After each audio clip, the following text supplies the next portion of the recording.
প্ৰচাৰ কৰিছিল কিন্তু প্ৰকৃততে বৈজ্ঞানিকসকলে এই ঘটনাক প্ৰাকৃতিক পৰিঘটনা বুলি মন্তব্য কৰিছে 100 বছৰ পুৰণি আম গছত স্থান লৈছে ভগৱানে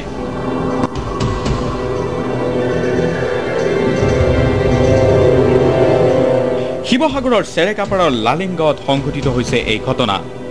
আম গছজোপাৰ গুৰিৰ কিছু ওপৰত কাঠফুলা সদৃশ এক পদাৰ্থৰ উদ্ভৱ হৈছে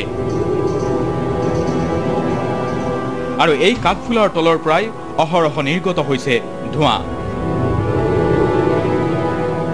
দিনতকৈ নিখাৰ ভাগতহে নিৰ্গত হৈছে অধিক ধোঁৱা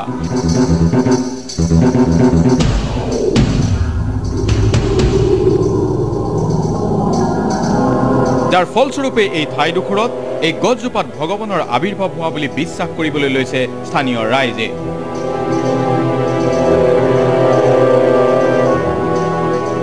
প্ৰায় 3 মাহ পূৰ্বেই এই গছজোপাত এডোখৰ কাঠফুলা প্ৰত্যক্ষ কৰিছিল বিদ্যা বুঢ়াগোহাঁই নামৰ এগৰাকী লোকে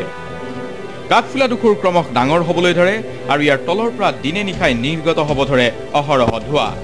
গাঁৱৰ ৰাইজ এতিয়া বিভ্ৰান্ত প্ৰকৃতাৰ্থত এই গছজোপাতেই ভগৱান লুকাই আছে নেকি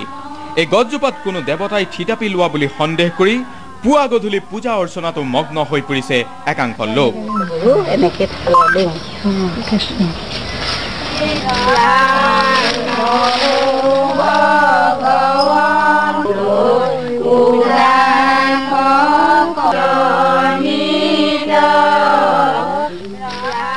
কিন্তু এই কথাৰ সত্যতা কিমান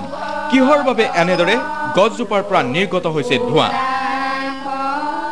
এইটো অন্য একো নহয় এবিধ ভেঁকুৰ ভেঁকুৰৰ বহুত প্ৰজাতি আছে সেই প্ৰজাতিবিলাকৰ ভিতৰত ইও এটা ইয়াৰ যেতিয়া স্প'ৰ বা ৰেণু যেতিয়া সৃষ্টি হয় ৰেণুবিলাক তলফালেদি বা কিছুমানৰ ওপৰ ফালেদিও ওলাব পাৰে এই যিটো বিশেষ প্ৰজাতি